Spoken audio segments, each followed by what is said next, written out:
You're the What's up, default guys? What's up? Hello. How's the stuff? Welcome. How's the thing? You must All have- good, man.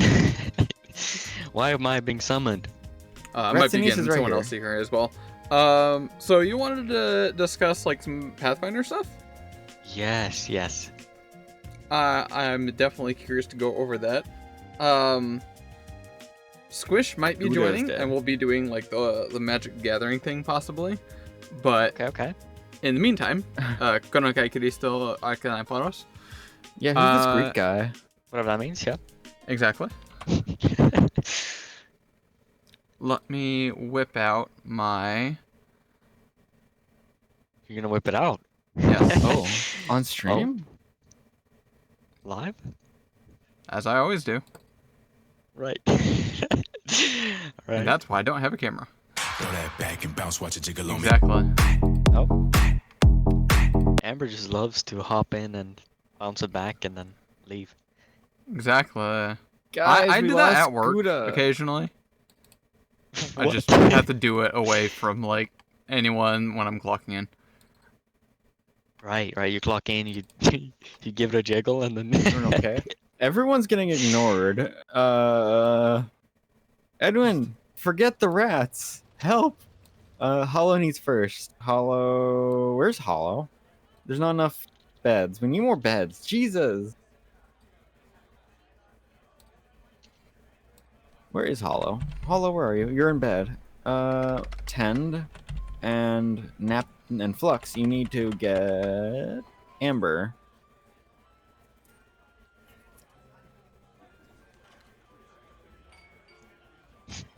Hollow, what are you saying, man?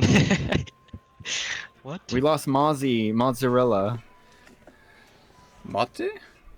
Oh, We- don't we start lost talking M- about food. It's too We early lost to start Gouda talking and about food. Mozzarella. It's too early to Evan. talk about food, sir. Edvin, you're okay. What's up, Crystal Dragon Master? Well, my hand hurts, but other than that, I'm good. What is that Hey. creature? Why is your hand hurt? Because I'm pulling supports off of the face mask. I'm 3D printing. Pulling supports off of a face mask. I didn't realize we were deep into 2025 on that.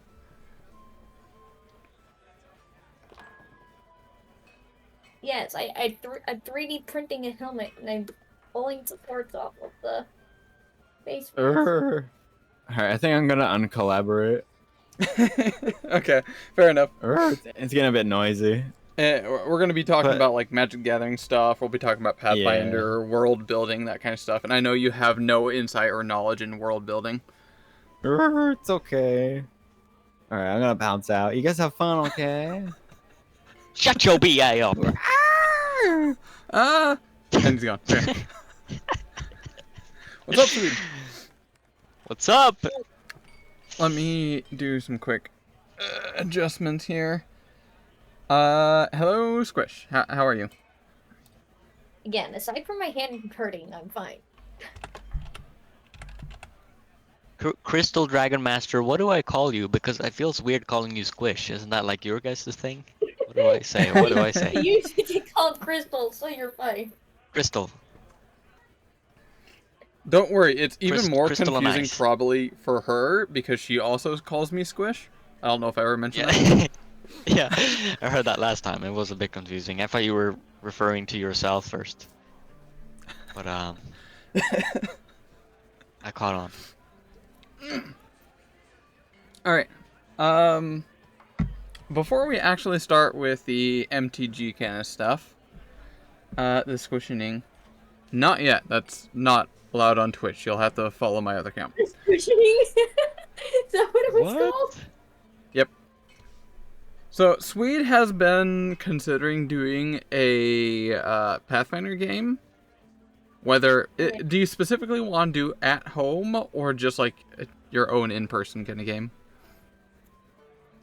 Well, what does that mean? What's the difference? It depends on your audience and who you're playing with. Well, I want to do it with my family, and I want to do it with those classmates.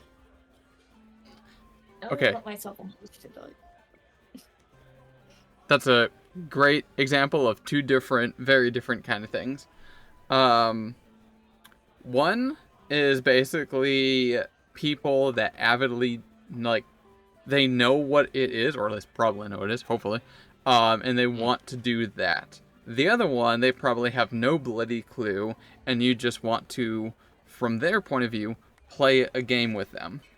So, Yeah. from their point of view, imagine like you're running Monopoly for them. You're playing a board game with them. So I would follow it kind of from that point of view and tell them basically how to play Monopoly. It's like, okay, we use these dice. We have a certain entity or a character that we play. And we got to imagine certain aspects about our character. And then we kind of make believe of how to pretend on that character. Right. If you try running the game as like a board game, if you will, that would probably be the best strategy for just running with your family. Yeah, with my classmates, nobody knows what they're doing as well, other than one teacher. He's like a seasoned veteran. He's got like he has one campaign that he's been playing for 20 years, and Oh, that's so helpful. Having a Yeah. single other person have a lot of experience can be super helpful. That's really he's good. playing some. I think he's a dungeon master. He's the dungeon master in some Star Wars: The Old Republic campaign as well. Ooh. Cool. Yeah, cool stuff. So you've already gotten a chance to meet all these people? Yeah. I spoke to them. Is it a Pathfinder or a D&D game going a run? Pathfinder. Okay. So they all know you're playing a Pathfinder game. You've gotten a chance to meet these people? How'd you meet them? I'm actually kind of curious. How did you get this game? I set up the note after school. So typically the nerdy ones are like sitting in the cafeteria after school still doing work. And I talked to them and I was like, I have this idea. These are friends of mine, like, and I told them my idea and just asked about their experience about TTRPG and stuff like that. They didn't have any experience, but they thought it sounded really fun, so they hopped on the train. They signed up, and 2 teachers as well. So where will you be doing this game? Online, or is this School. in person? Yeah, in school, in person. Too loud over here. What was that? Am I being too loud over here? I can barely hear you, so no. Because I'm pulling plastic apart. Yeah, I don't she's hear like that. pulling a thing apart. This you do 3D printing, Squid? Yes. What are you what are you building? What's the helmet? Right now I'm building an entire suit of knight armor for Egress cosplay, and I'm working on the helmet right now. Oh, what the heck? That's so cool. Here, let me show. One sec. I gotta switch to my phone because my computer doesn't have a webcam. Okay, okay. We're gonna get a live review. Live review of plastic yellow bits all over the place. Try not to get them near the squibbly cage. Cool. Wait, what character is this? You said? Egress, he's the knight from Solo Leveling, and I got like these. I gotta sand the mesh into it. Just the mesh. Chris. I can't say I know who this is. Chris? Oh, it's that part. Okay. Yeah, it'll fit better once I sand it and put the supports out of the way. But where does this go? It goes in this way. All right, Squish. I'm putting you on stream. Oh no. Kill it. Oh, I see. I see. It's spelled like that. Igris the Knight. Yeah, Egress is a knight. Just Oh, that's because very people cool. do TTRPGs don't mean they're nerds. I fully disagree with you. Anyone that knows what a TTRPG is a nerd in some capacity. There's nothing wrong with being a nerd either. Exactly. Anyway, It's not like somehow a it's not this like gets a me. And you've got the eyes that are you fit gonna in make there. them glow?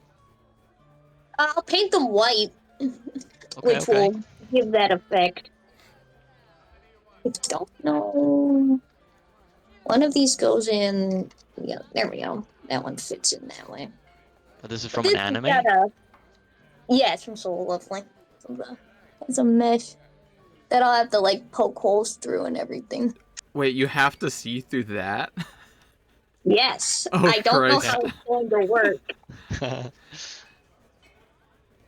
but I gotta sand everything and make sure all that fits. I'm printing the main part of it because this is like the helmet itself is in like 7 or 8 parts. The rest of the armor is gonna be like I don't even remember how many parts. It was like at least 20 some parts, and in total, it's gonna take me like 50 days to print. Oh my goodness. You might want to close your door, by the way. It's not even. Oh, you mean the door I can't close? Yes. The whole one? Or the No, other the, one? 'Cause the, the other one. The front door. The back door? The room door. yeah, I can't close that one either. There's too much Really? junk in my. Yeah, there's stuff in front of it. Are you guys in the same house or? Yeah. I'm the nerd that's in the basement. Me too. I'm also in the basement. Let's go. Yeah. Virgins unite. Yup. So that's the front of it, which looks nice.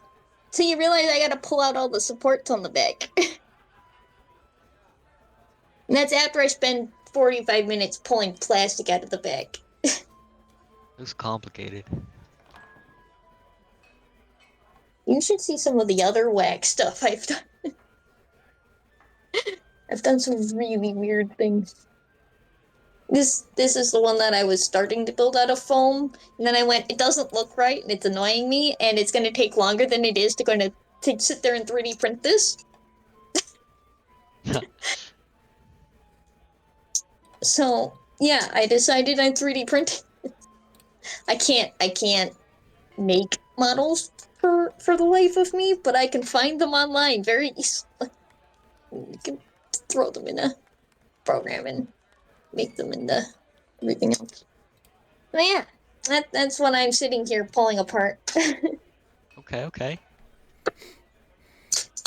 And somehow you have to have like legally are bound to have this finished by a certain time period. Right, so the voice actor of the main character of the show looks like the main character of the show, right? So I want to get it done by one of 2 cons, because he's at 2 cons that I'm going to. And one is in like almost a little less than 90 days, and one is in a little more than 100. So one of these two, I want to have this done by so that I can wear it to one of these cons and get a picture with the guy wearing this whole thing.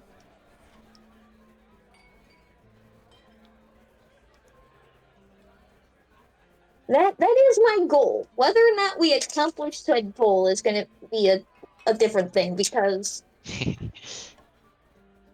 I got to finish printing it on top of sanding, priming, probably repeating those, painting, finishing up details, making sure it fits, probably having a print fail somewhere in between all that. If it doesn't fit, then I've got to reprint pieces, rescale Wait. everything.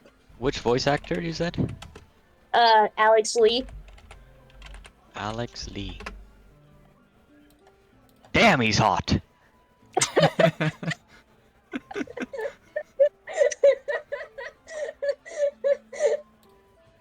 saying it as I see it, guys. He looks good, yeah. That's cool. He also voices Zenitsu from Demon Slayer, if you know that show. Wait, he's been in Critical Role?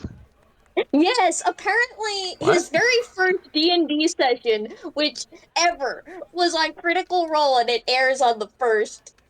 Wow. Apparently that was a thing that he just announced, like, yesterday. That's very cool. Yep. I think it was a one-shot he did or something like that. No, he's been getting all sorts of crazy roles recently with like big name stuff. He did like one of the characters in Persona 3 Reload. He's got a bunch of Pokemon characters, I think he did. Genu is the big one that he's done because Solo Leveling's been breaking the internet, and he's the main character of Solo Leveling. Zenitsu is another big one that he's known for. There's just a lot that he's in, and then every time I'm like, oh, I'm gonna watch this show just on a whim. It's like, and he's playing one of the major characters. That's ironic. He's in Doom. Really?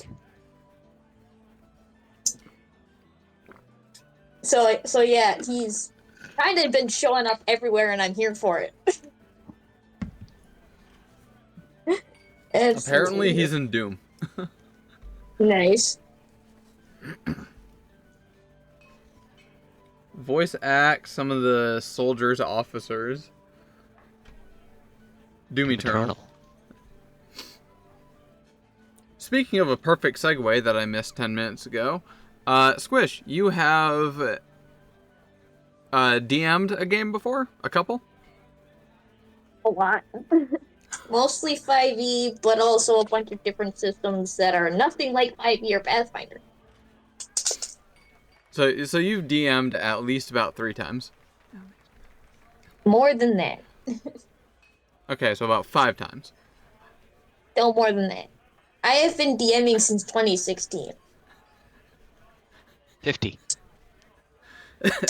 Probably. That's probably More than that.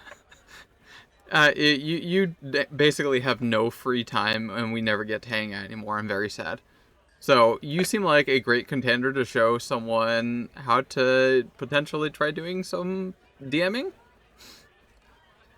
I mean, I can, but Yes. like, it's definitely more. Every group has its own playstyle, so you kind of have to find a group that matches that playstyle. Yeah. If you're playing in a playstyle that you don't like, you're not having fun, and if your players are playing in a playstyle that they don't like, they're not having fun. Like, just because you want to play with them does not mean you're a good match.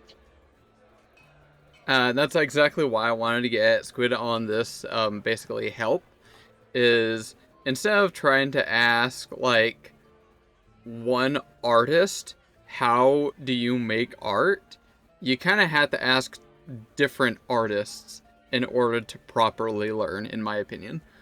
So you're good at different things. Completely different things. We have not played in the same game, me and Squish, because we have completely different styles. Okay. So that's like part of the reason there. And this, I'm glad, honey, you mentioned basically something that I've been trying to work on for a little bit, and I can't seem to figure it out.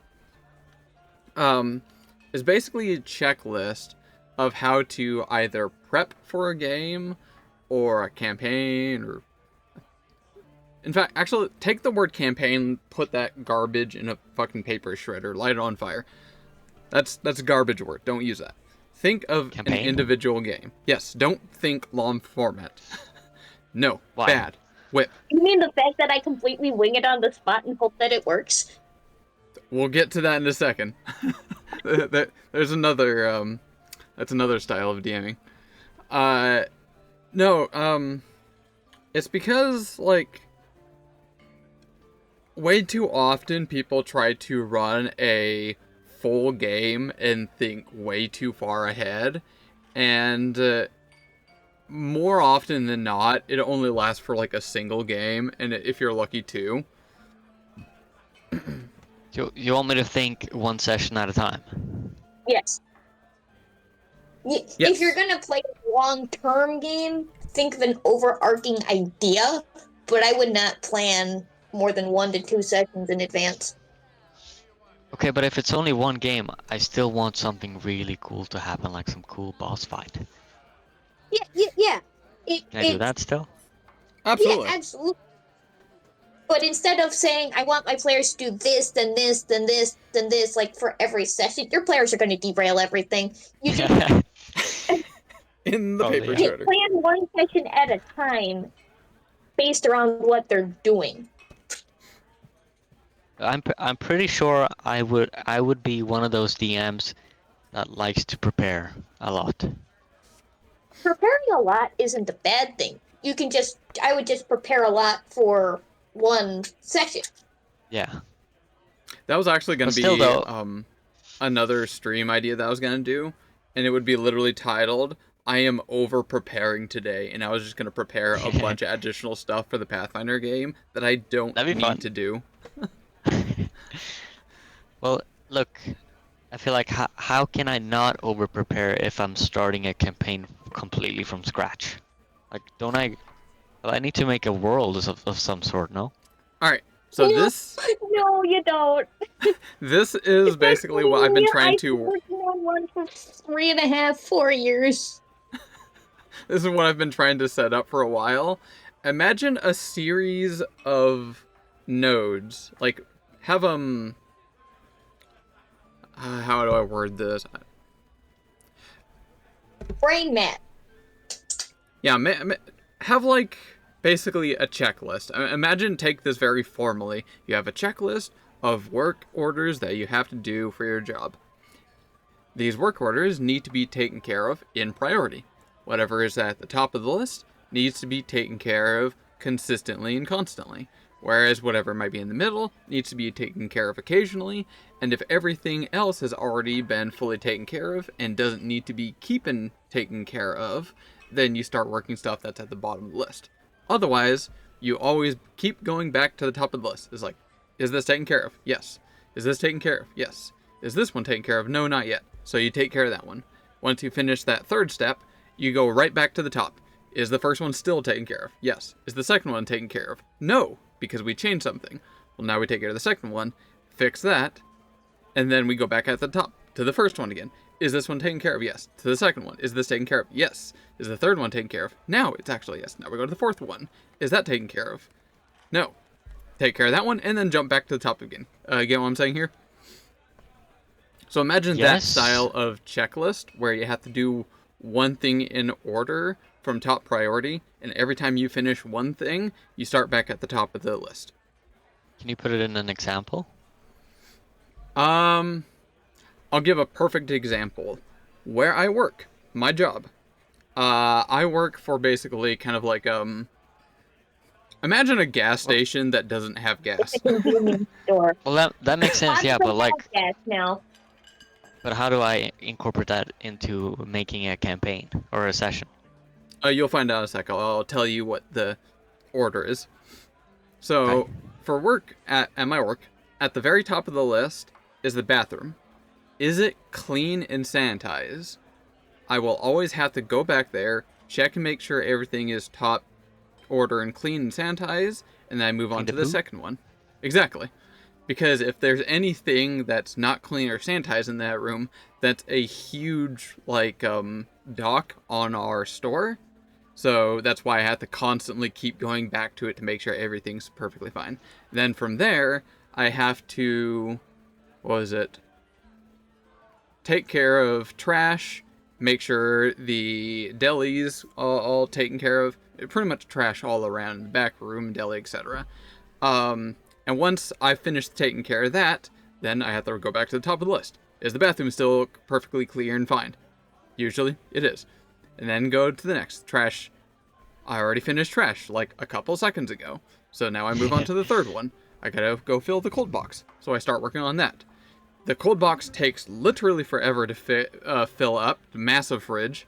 So after working on that for about an hour or two, it's been an hour or two, the bathroom might look horrible, so I have to go back to the bathroom, see if it does look bad yet, and if it's still clean, and if it is or is not, take care of that, and then go down the list. Is trash building up yet? Gotta go take care of that. It's only been a couple hours, the trash probably doesn't need to be taken care of. Then to go back on to number 3. Is the cold box filled yet? No, so I continue doing that. Poop, trash, icebox. Check, check, check. And once Now all what? that's done, the vestibule, I gotta clean glass, wipe down surfaces, etc., etc. So that's the order checklist. I don't know what the term of that is called. But yeah. Okay. Well, So what is at the top of the checklist? What do you always have to keep coming back to first? Yeah, Want what to is guess? that in TTRPG? What is it? I'll let Squish try to guess. What is the top of that list, Squish? it depends on who you ask. I will avidly say you're wrong on that, but, I guess it could be. Your priorities? Yeah, I guess that's a simple way. Your priorities. Well, if you're working on like a module, you're gonna want to read the module. If you're running a homebrew campaign or session or what have you, you're gonna want your notes to be in order. If you want a combat-driven game, you're gonna want your encounters thrown or made completely out. If you're working in backstory stuff, you're gonna want to see if something applies to a character's back, like that kind of thing. Like, it really does depend on what kind of game you're running and who you're running for. You almost hit the nail on the head. You just used too many words.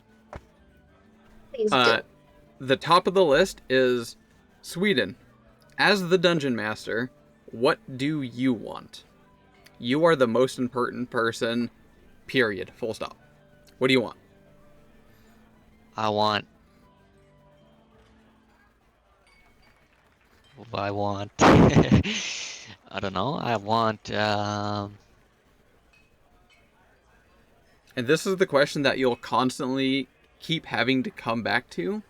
And if you're not getting what you want, you got to fix that. Take care of that.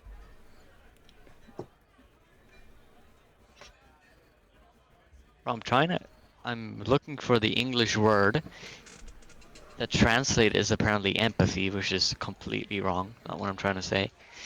I want them Ooh. to. We're getting educated. like- What's the Swedish word, I guess? You want to hear the Swedish word? Why not? Okay. Inlevelse. Not try to guess what that means. You can't. No idea. It's like. It's like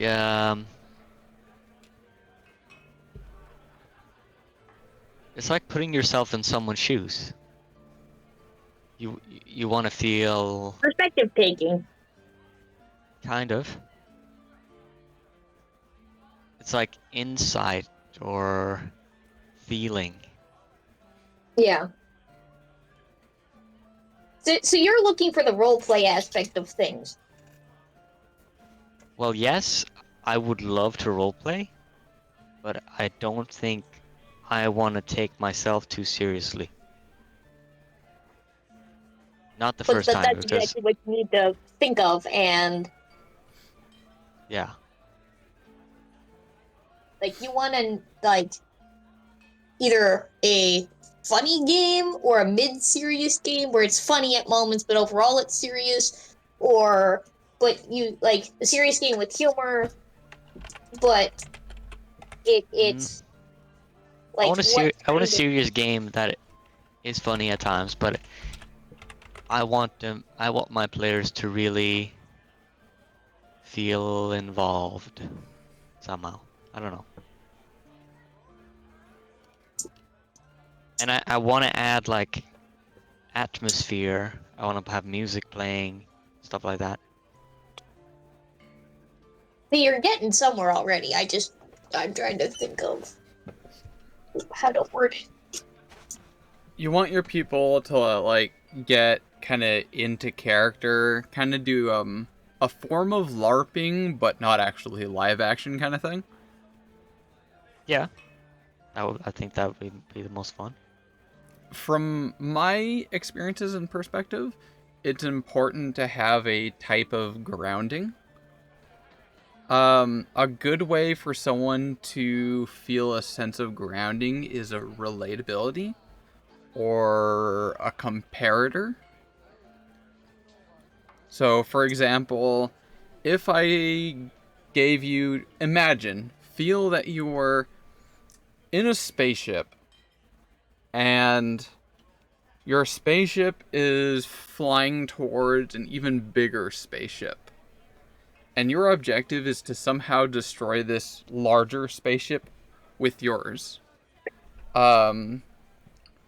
You're kind of at a disadvantage. While you may have, like, less troops than the bigger spaceship, it has a lot more swarm and drones than you. All of your spaceships are much more experienced veterans. So it's kind of like a bunch of heroes, if you will, against a number gang, with the ultimate goal of destroying the large spaceship. Bars. So imagine that. Now, you probably can't quite get into character unless I said something a little bit more grounded and specific that you can feel a bit more. But then again, I guess you would also have to know it. Imagine if you're in an X-Wing and you're going to take down the Empire and their giant Death Destroyer. Or what is it called? Death Star. Death Star, there we go. Now this is much more provocative. You got the Death Star. You know how that works. You're in an X-Wing. You know the mechanics of what an X-Wing does. Now you start getting a little bit more into character. And it's like, okay, so I'm against all these, like, separatists or whatever, a bunch of drones. They're just, like, mass-produced. There's a bunch of them and whatnot. Whereas, like, you are the Alliance or whatever they're called. You're much more experienced, real fighters, dog fighters that know how to get in and fight against all of these, like, unwinnable odds. And somehow you're on the ultimate unwinnable odds of sending your squad into this massive starship. You get much more into character and you get like more excited, more vibe. It's like, hell yeah, I love Star Wars. Yeah. Even though it's literally the exact same thing I said before. No difference.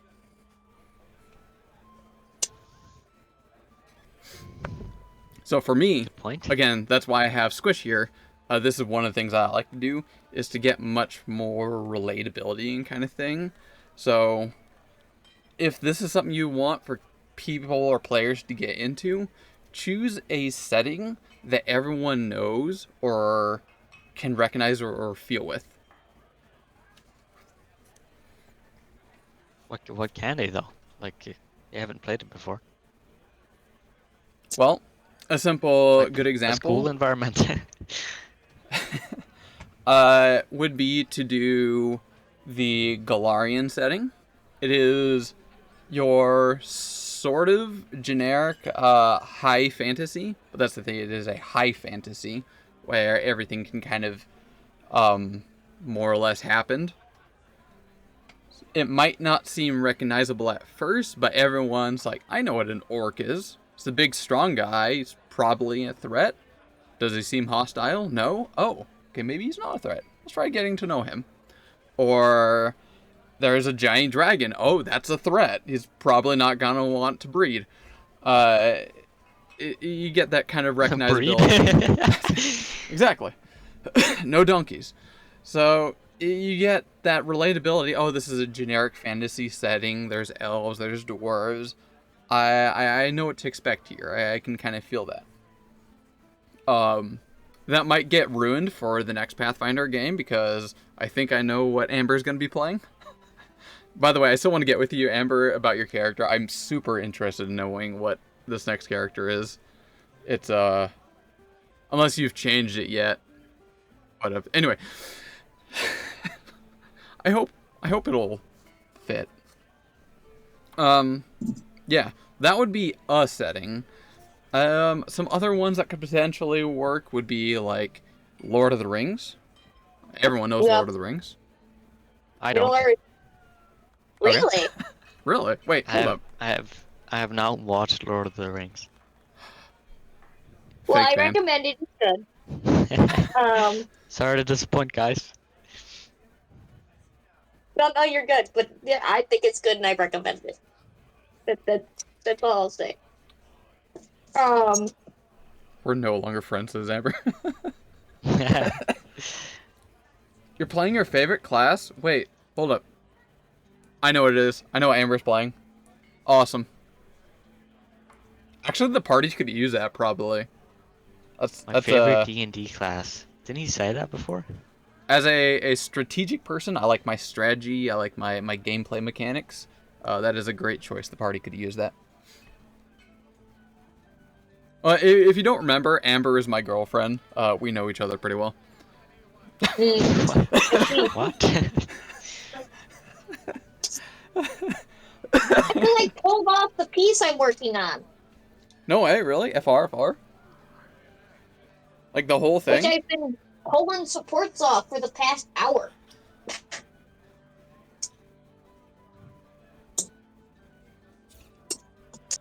Can we get a visual update? Sorry. You want a visual update? Yeah, let's update. It's almost done. There's the rub. I mean, it's a little chunky, but that's usually how stuff in a Yeah. 3D printer looks. Yes.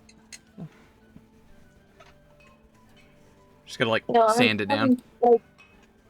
Yeah. I probably won't sand the back down all that much, but I'll probably sand the front down a lot.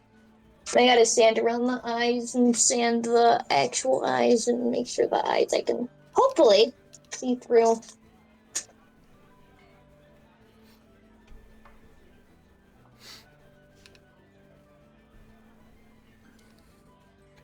So what kind of setting that would work with the Pathfinder system that you would like?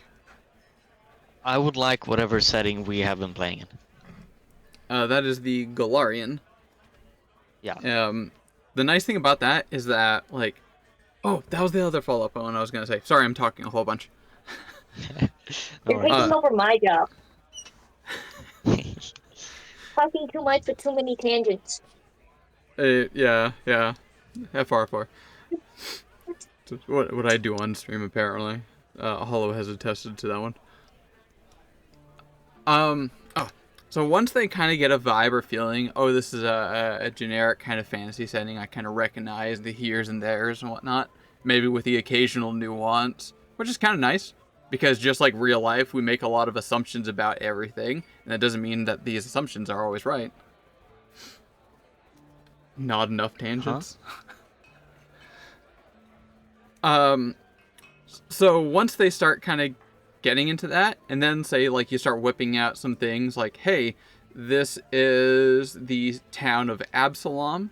It is the kind of, like, center of everything. Insert, real life city here. It's basically...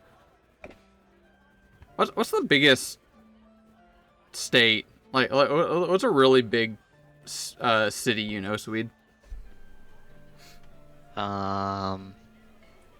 New York. New York? Yeah, sure, there we go.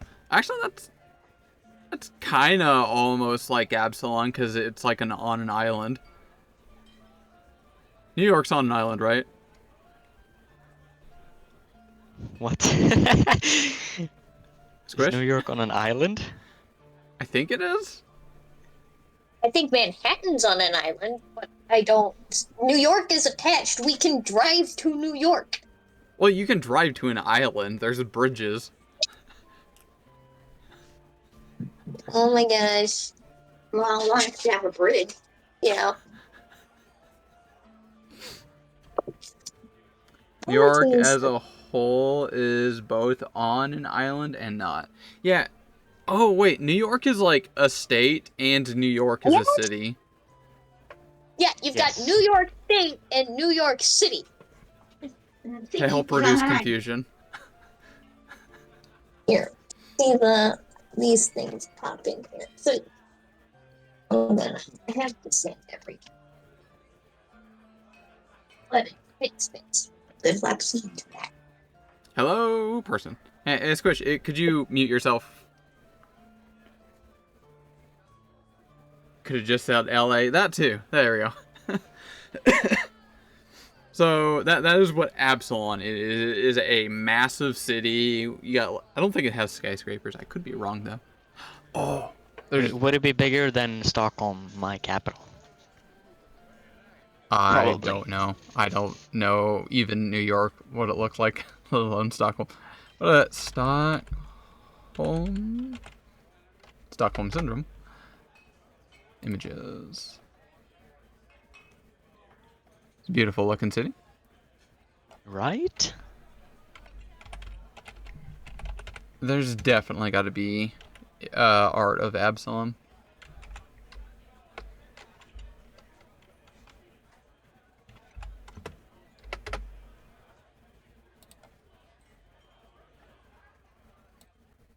Here we go. Oh, okay. There are skyscrapers in Absalom. Excellent. Here's a good art piece of the city. Okay, maybe not skyscrapers, but like this is the metropolis, the level 20 city within the, what is it called? Eye of the Sea? Is that what it's Eye of called? Ra. Not quite. Here you can see the whole map layout. You can see the inner sea, the outer walls, the like, what are these called? It's like, you know how when a place of living starts out, eventually once it gets enough power, you ideally want to start having walls, and then you start protecting it from there. But the bigger it gets, it's still going to get much more, you know, wealth, bigger, more power, etc. And you start running out of kind of a bit of room, and lesser kind of like cities, the rural areas, start living outside of the walls near the city. You can see that all around the sides here. Yeah. That's kind of where I live in real life. Here's my address. Just kidding. What is it called? No, go away. There's a name for that location. Here we go, maybe. So the best idea to have it in Absalom? Possibly. My point I was trying to get to before I tangented on something completely irrelevant. Inner Sea, that's what it's called. The Inner Sea region. Guess why? Take a guess. So as you start... Inner Sea. There you go. Pog.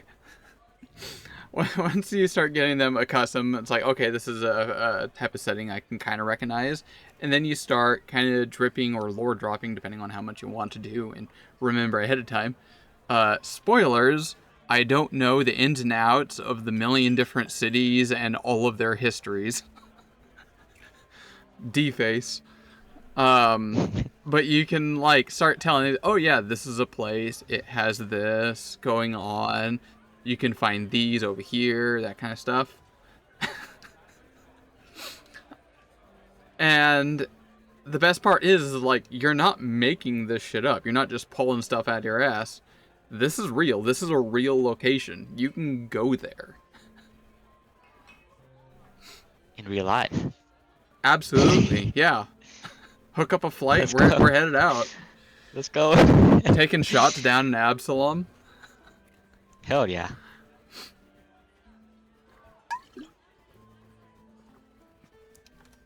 Just be mindful if you actually want to do that in the Friday game. Give me a heads up on that so I can properly prepare. Taking shots in Absalom. Okay. I'm gonna write an adventure path called that. That sounds like it could be an adventure path. It could be like an invisible, unknown source up in the sky is literally taking shots at Absalon. Yeah. That sounds pretty Some fun. people are aware that it's going on, other people don't. It's like, nah, you're just drunk, bro. Like, I know, the sky is falling, man.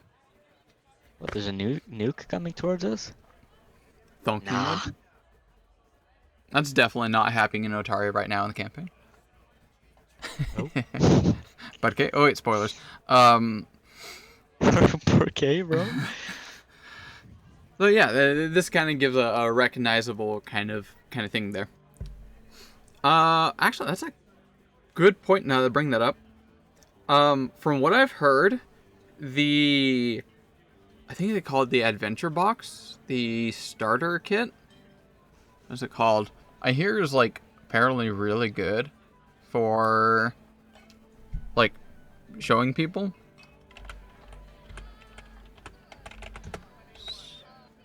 Starter box? Pathfinder starter box. What is it called? Beginner box. I have that's it. I have a Dungeons and Dragons starter box or beginner box. Yeah, these types of things are quite helpful. It's very jarring when you say, hey, make a character and go do anything. And it's like, I already do that in real life and it's too hard.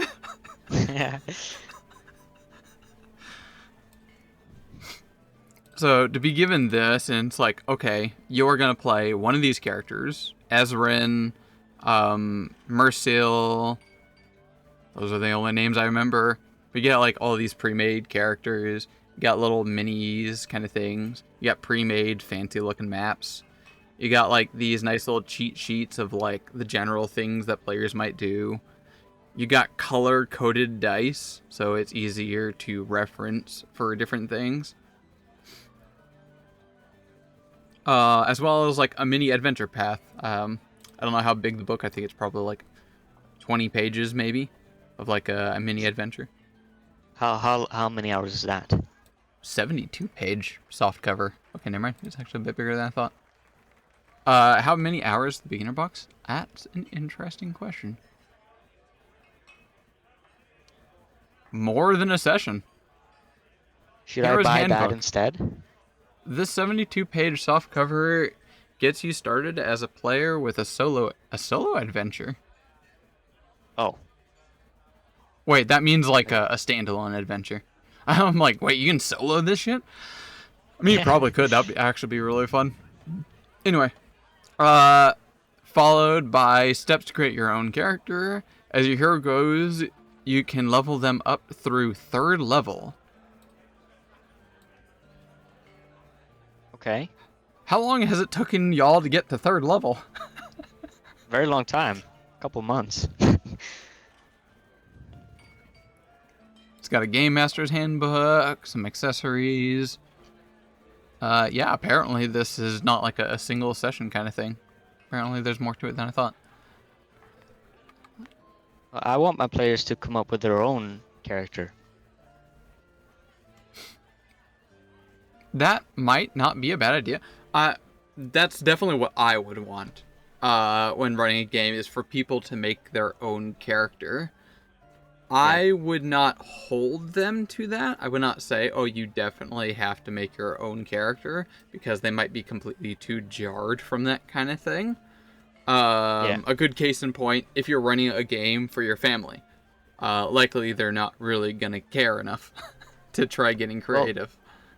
Well, with my family, I will help them create characters.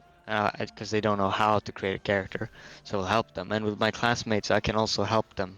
Like if they just have a general idea of what they want to be, I'm sure there is a Pathfinder equivalent to that.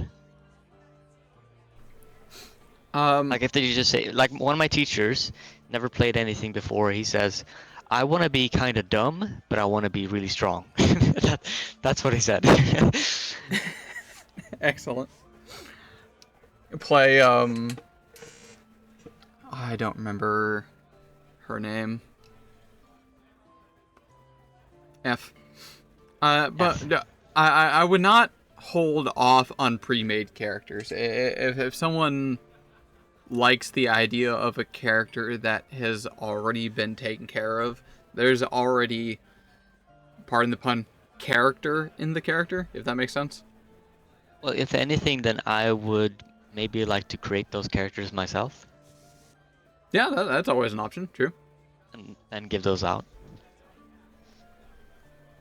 Just make sure that there's plenty of kind of recognizability in those characters.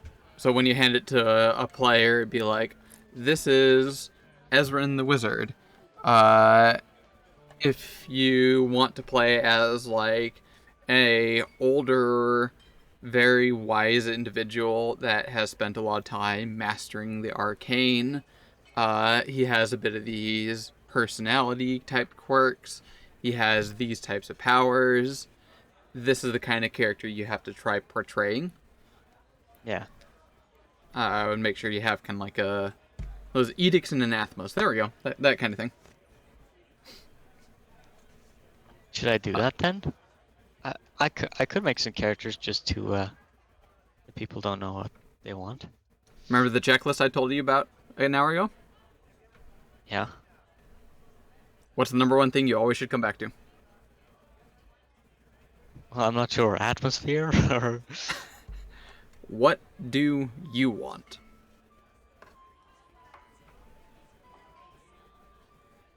with what? The game. That's the thing you always got to keep coming back. What do you want? I want my players to have fun.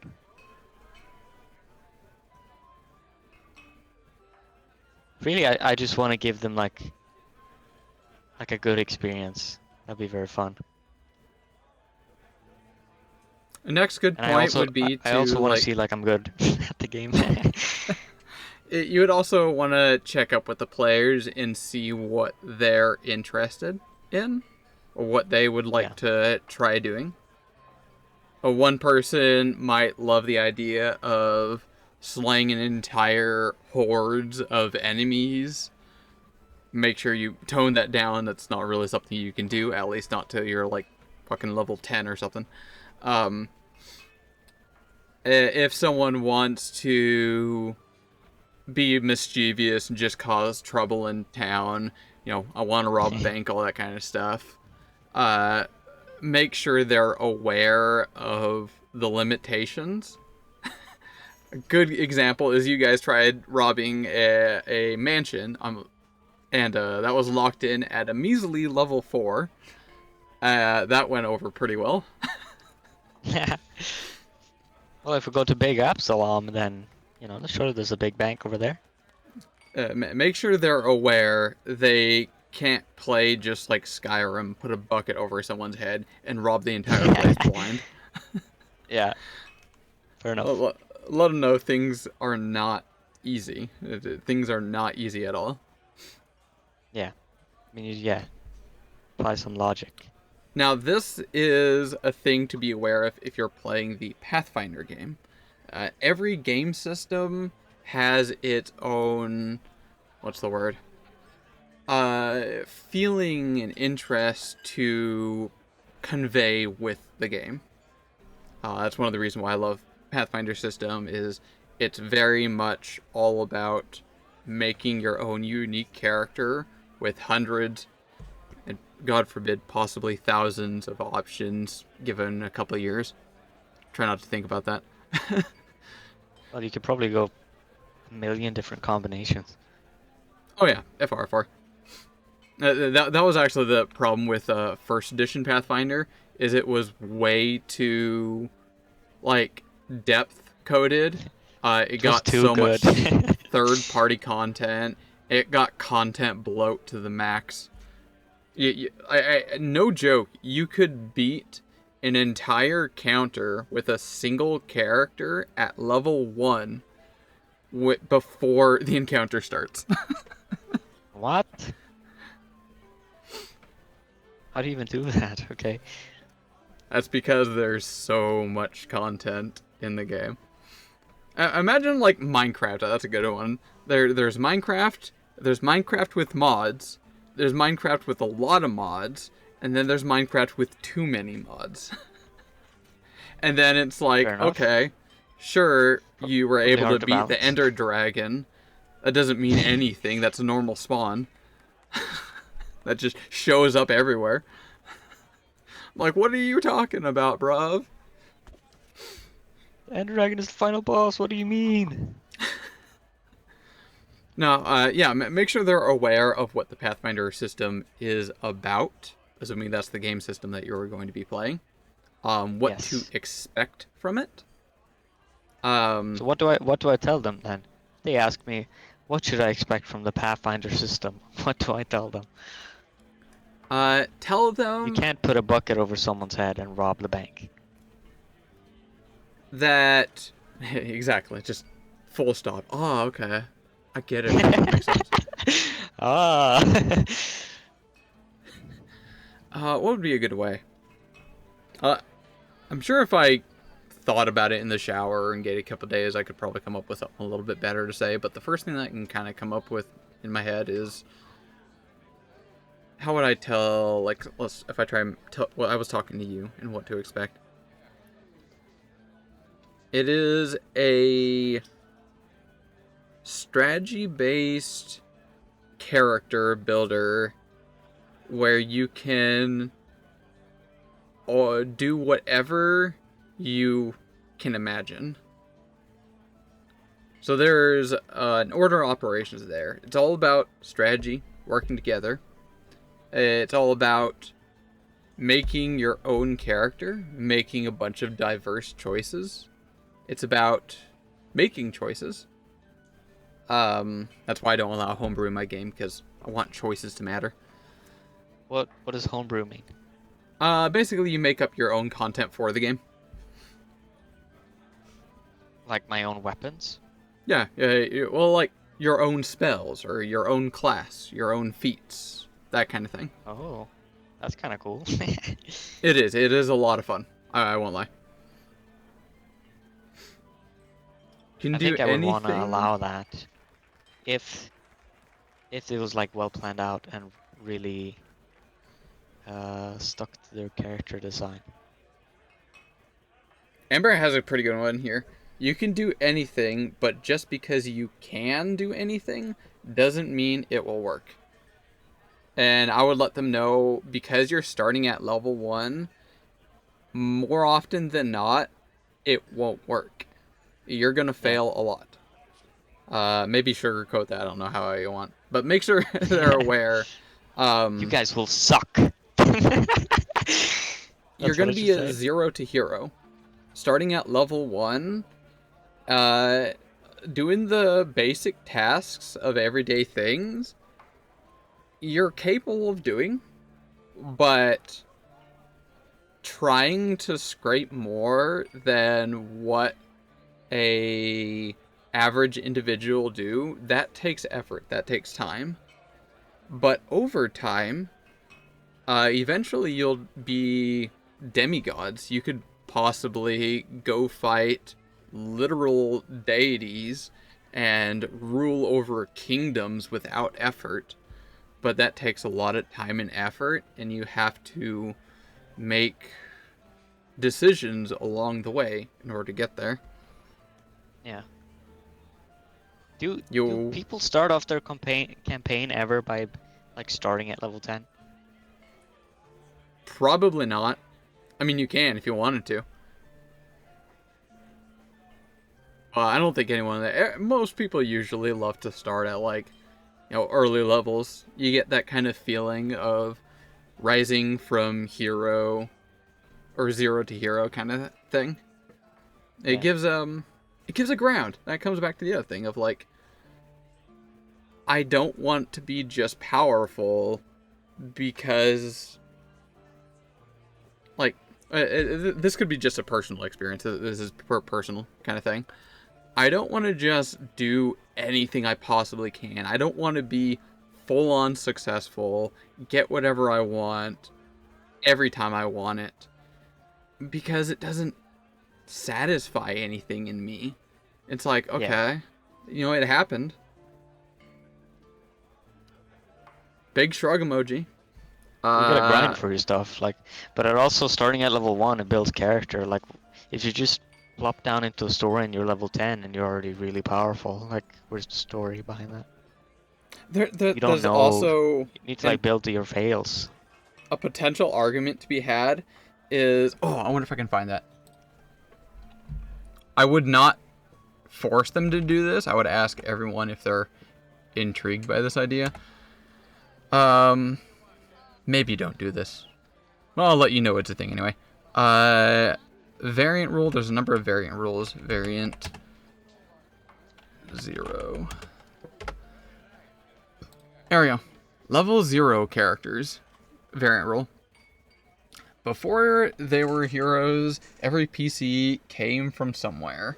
Whether they worked on a farm like Valoros, or picked pockets on the street like Whoa. That was quite a voice crack. Let me get a little bit more water.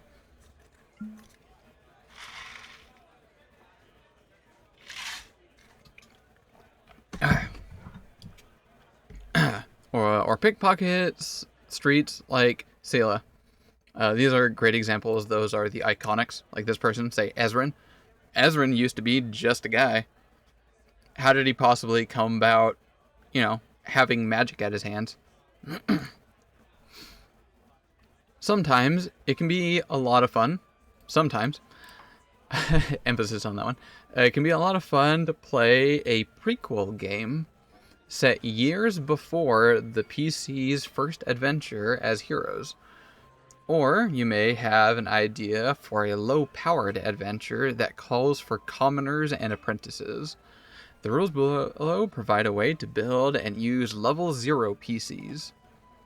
So the TLDR... You have, like, 4 health and do 1 damage. That's kind of fun. You know how your class gives HP? Yeah. You ever notice that your ancestry also gives HP? It does? Yep. All ancestries give HP at the start of creation. It only procs once. So, like a dwarf, I think, gets 10 health. So if you make a dwarf fighter, you would start with 20 health. Plus your con mod. Whereas I think an elf probably has like 6. So if you make a wizard elf, you'd probably start off with like 12 HP. Very weak, yeah. But if you don't have a class, then you just have the HP of your ancestry. So let's say you make a level 0 elf. You're going to have 6 health. Plus your con mod. And you don't have a class. Yep, and you do not have a class. It's just your ability scores. That's it. More specifically, your initial proficiencies, you do gain a couple. What is it, like? See, additionally, they are trained in number of skills. So 2 plus intelligence modifier. So you do get like a couple skills that you're proficient in. Although it's not that significantly big because you're level 0. You're not adding your level to your proficient skills because you're level 0. It's just an additional 2 on it. Okay. A level 0 hero adds their con mod, hit points. A level 0 character starts with 5 gold. Appearance option. What is this? If the story you want to... Okay, this is just that kind of stuff.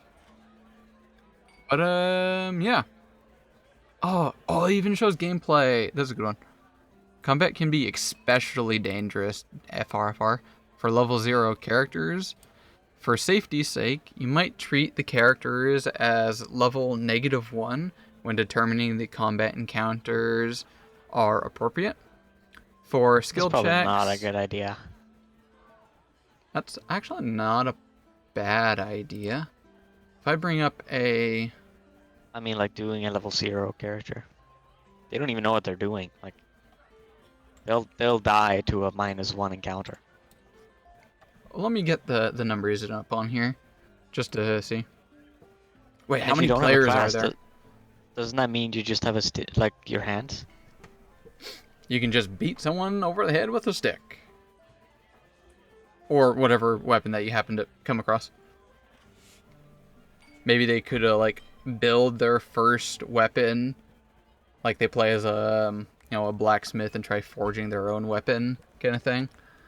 Or Okay. you could have like a mini roleplay session of like getting your adventuring gear to go do something. Or one of my favorite starting game starters, I think. I've always wanted to steal this, and I never got around to stealing it. So, there's an adventure path, at least I think it is, where... real quick, how many players are there again? Well, so far, at least 6.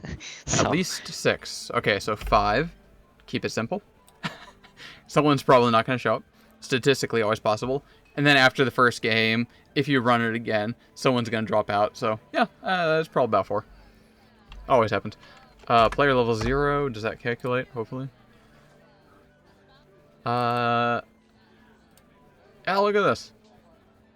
A party size of 5 level 0s against 2 -1 CR creatures is trivial. That's probably doable. In fact, let me do something that's a little bit more recognizable. Met. Is it Met or Mit? Mit fits. Here we go. Those are the things that you fought at the beginning of the Abomination Vaults. Those little guys, yeah. Yeah. What's cool is that it got like a unique ability that if the players are aware of, they can easily exploit these enemies. I think it's called self-loathing. So if the players are aware that these creatures are self-loathing, they're aware that these creatures are very easily manipulatable with charisma checks, intimidation, deception, diplomacy, that kind of thing. Which could be Okay. potentially fun to learn about. It's like, oh, we could just tell them off, possibly. Just manipulate these guys. Hell yeah. Who doesn't love manipulating people? It's fun. Yeah. Hell yeah. You hear that? I'm pro manipulation. That's why I love playing sorcerers. What the hell? It's full circle, Jesus Christ. Here's a definite hard encounter, or above moderate, below severe, for Mitfit. I would probably Counter do. builder. Yeah, I use this all the time for the Pathfinder game, or every game I've run. Makes doing the Send me math the like link. super easy. Ka-chow. Send me the linky. Did you send it? Yep, I dropped in the Discord, the Abomination Vault. Oh.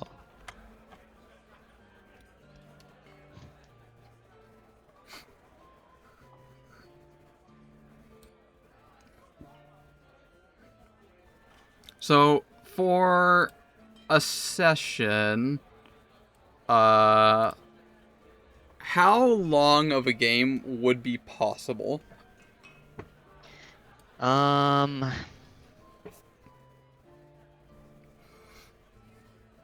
Also, Well, probably don't do this. The reason why I thought of doing level 0 party is, like, if people have absolutely no idea what class they want to play as a level 0, so you don't have to choose a class. You can start getting into character and then realize, maybe my character would be a sorcerer, and, like, I unlocked something that I didn't know I had within my own blood. But then I think, okay, maybe don't do that. The only reason why I love the idea of that is because I know how to roleplay, and I really love getting into that kind of thing. So the idea of, like, not knowing who I am and starting to ease into that is very evocative to me, just because I have that experience and knowledge how to do that. Whereas someone is just going to be like, okay, so I start at level 0, that means I'm just really weak. Why did I want that? Yeah. I think that's probably what they would think. Or God forbid, you might have that one player. It's like, okay, so I'm playing as a... Oh, damn, I was about to name drop something. I forgot the name of it. Amber, what's the name of the Dark Souls class that starts at level 0?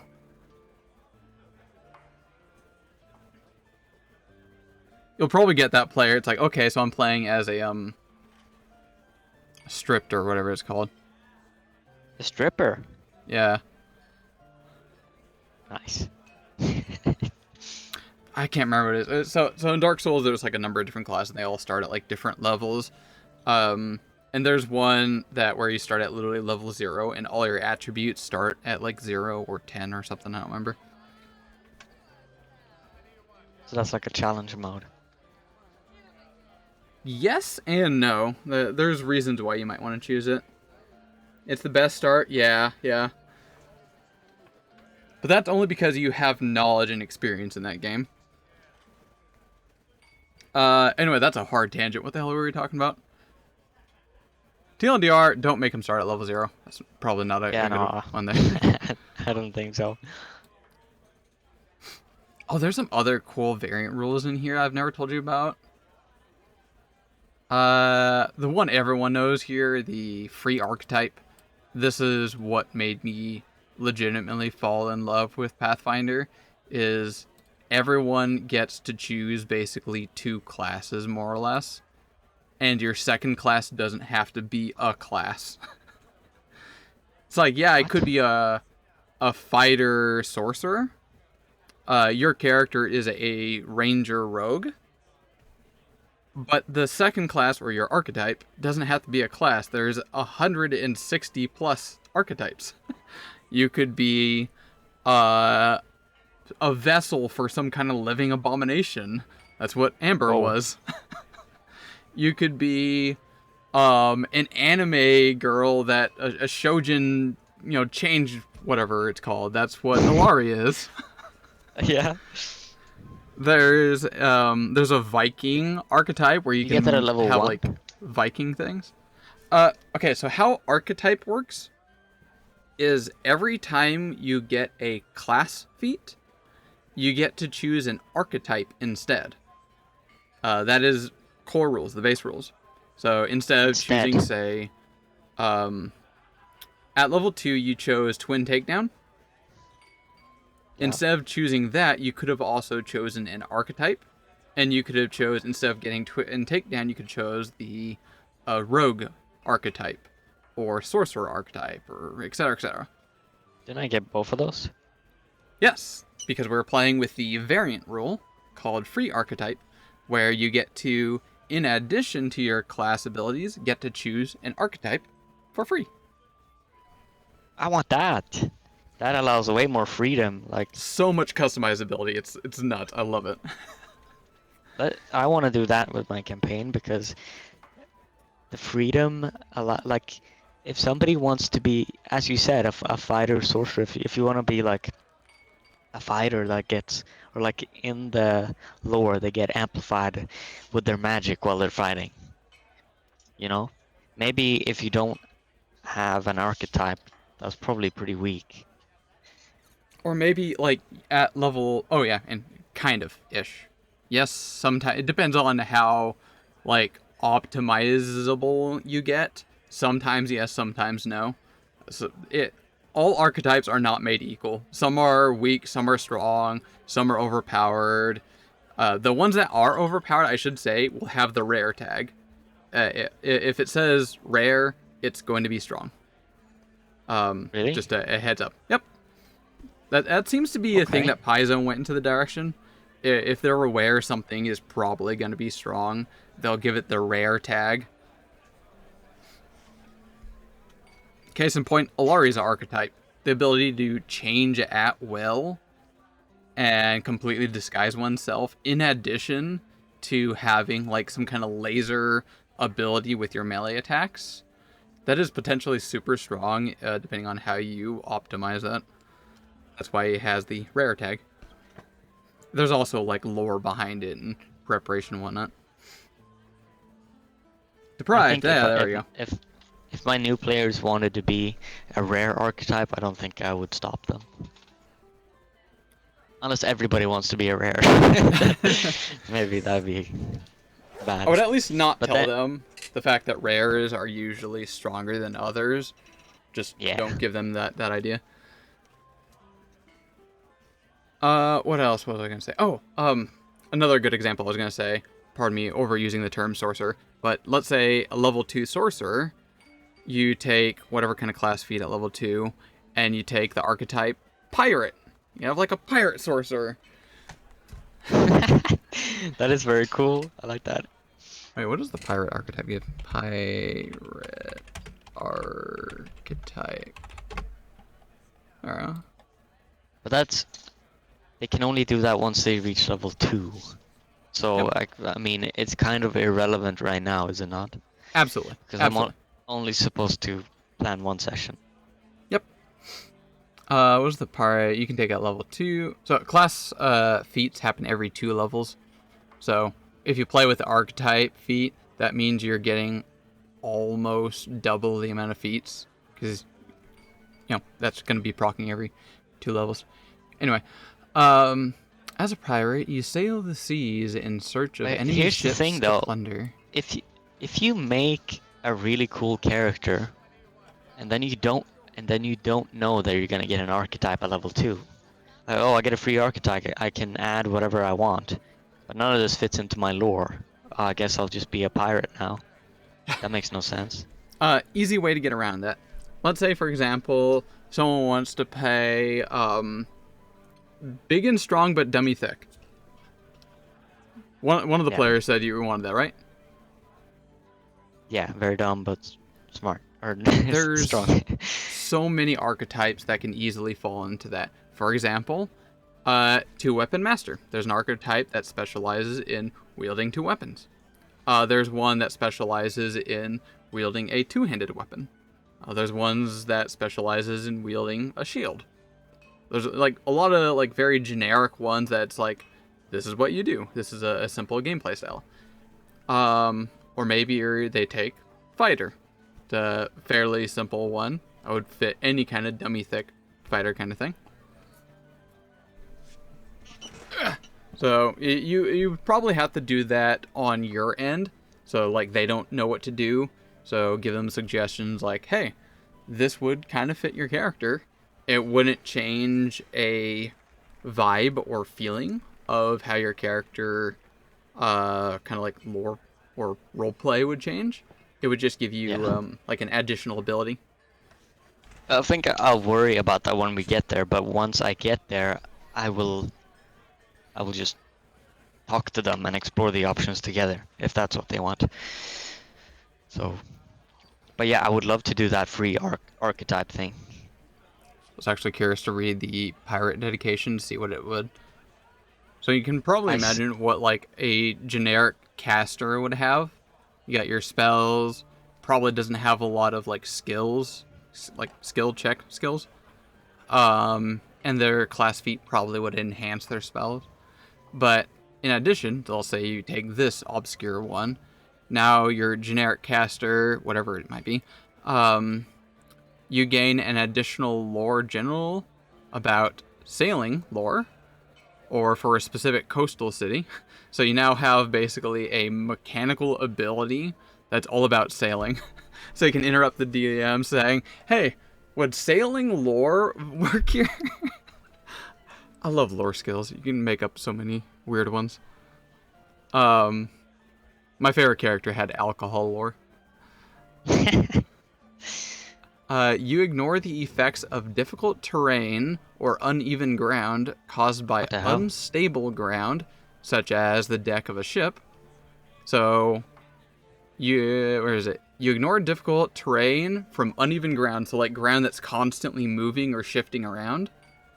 That would be rarely ever happen, with the exception of the DM being aware and then injecting this into the campaign. This would be very provocative. You're like, oh yeah, the player has this. We try doing that. I would love to know what they are and then build encounters off of that. Like that is a smart idea. Maybe a character doesn't know much about themselves, and like I can somehow help them I don't know. Oh, Like and last but not part least, of themselves. Pirate Dedication also gets a unique ability called Boarding Assault. For 2 actions, either stride twice or attempt an acrobatics check to swing up to twice your speed on a rope or similar object, then strike. If you are boarded or disembarked from a boat or similar vehicle during this movement, the strike deals 1 additional weapon damage die. That's so cool. It's like very, very, what's it called? When it only works in one specific moment. What's that called? This would totally be about preparation. You like, for example, okay, if I were to inject this into the abomination vault, I would like get my own caravan or wagon or some kind of vehicular thing, and then like constantly be sailing my wagon to and fro from what is it called? What's it called? Gauntlet, there you go. And if a random encounter procs between Gauntlet and Otari, technically this would count. Boarding Assault. 2 actions, stride off my wagon, and then get like a bonus damage die striking. It's like, Hell yeah. go sailing off of this wagon to the random encounter. I On my have some bad sorcerer. news. I have to go walk the ridiculous. dog and I got school in the morning. Alright, It's already 9 o'clock. Half past 9. and I have also been neglecting the squish. Uh-oh. Hello, Squish. Are you still there? I tangented so hard. Exactly. Blep. Hello, Squelch. Guys, good luck with your Magic the Gathering. I'm gonna walk my dog. Alright. Have a good I'll time. see you whenevers. But yeah. Yes. As I said, always come back to the start of that thing. What do you want? And if your ultimate goal of what you want is to give your players what they want, then just straight up talk to the players. Make them know. Well, not like- 100%. Wait, what do you mean not 100%? Like, I can't just give them whatever they want. Like, it's our story. See. I set the Oh. foundation and they build off of that. Also just remind me, Yeah. make sure they're aware of the gameplay, like, when, during initiative. Make sure everyone has fidget toys. Don't be Yeah. discouraged if someone's sitting on their phone. If you have a group of bloody 5 or 6, it's gonna be a long time for individuals' turn. So Yeah, if enough people like sign up, then I'll just split them into different groups. I might just do that now. If we have 6 players, then it might just be better to do free and free. Possibly. That would allow people to get a little bit more into character, because not everyone, like, you can't be talking when someone else is talking or doing things, and that's Yeah. even more apparent when there's like 6 people, so everyone can't. Yeah, even out of like an initiative, it's like, hey, I want to go try doing this really cool thing in this specific location that has to do with my character. It's like, hell yeah, we're gonna move over to you. 5 other people are gonna be waiting on you as the DM to hurry up and finish that scene, or they'll just, as a good player, if they're good players, if they're new, they're probably not gonna do this. I would somehow try to inject my character into that person's story. It's like, okay, cool, this player wants to go to the blacksmith and forge his first weapon. He's going to try blacksmithing for the first time. I'm going to be like, oh, that sounds cool. I would love to see, like, someone try learning how to forge for the first time. I could probably gather some things for you if you need, and just try putting my character in their scene. Yeah, I've seen on. I watched Critical Role, and what they did is like they introduced every character in 2s. So like those 2 characters already knew each other, which was really cool. Yes. I like that idea because it already like sparks them to work well together. I tried actually doing And that with you guys. I don't know if you ever noticed, but there was a couple of times way back then I kept on saying, hey, if y'all want me to run a one-on-one game with any of you, so it's just me and you, that's it. I would love to do that. No one ever picked up on that. But yeah, I could do that. that's perfect. It's so much more easier to learn something when you're not being stopped by someone else that won't stop talking, like me, for example. I feel And like then, I'm kinda that guy. Just don't stop talking. yeah. And then you get like super depressed because everyone's constantly talking. You get stuck in the back, and then it's like your build really sucks. And then you start having PTSD, like me, talking about a situation I've been in. Anyway. Well, I have no like I haven't felt pushed down or like uh disregarded when we have been playing ever. That's If because I'm a if anything, grizzled I think. veteran that has been in a lot of bad situations, so I can recognize a bad situation and mitigate that. Well, with you or any of the players. Like, if anything, I think when we started, Hollow, or basically everyone, I felt the opposite. People were talking too little. Possibly. I can see that. And I kind of like do this popcorn thing where I jump to each person, be like, hey, what are you doing at this current moment? And I try to keep a internal timer. I'm like, okay, it's been a whopping like 5-10 minutes. This person has only been doing things. I'm immediately going to cut them off. All right, hold that. Sweet. What are you doing right now while this has been going on? Yeah. Yeah. And then you And just really maybe like, wait, they, what? What was going on? It's like, if this player's doing they this. What are you doing? if they decide, like if my players would decide that they're already friends from the beginning, maybe they can like go off and do things together, you know? Like two people here, two people there, you know? Don't you know you never split the party? The cleric in the back keep us fireless, Hayden Hardy. I don't think I ever shared that song. Okay, well, go walk Out your of dog. initiative, at least, you know? Yeah, I'm gonna walk my dog now. Bye, guys. Bye, Bye. Crystal. Sag. she might Bad. have gone AFK. Bye. Ba-dum.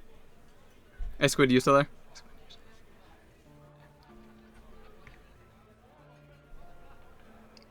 Loading, please wait. Alright, she might have gone AFK really quick. I'm also gonna do a quick, short little break. Stretch my legs. Get some coffee. I've been sweating some reason. Apparently it's been getting warm. And I'm just like into the bathroom because this coffee is pretty good. Hopefully when I get back, Squish will also be back. So, small break. BRB.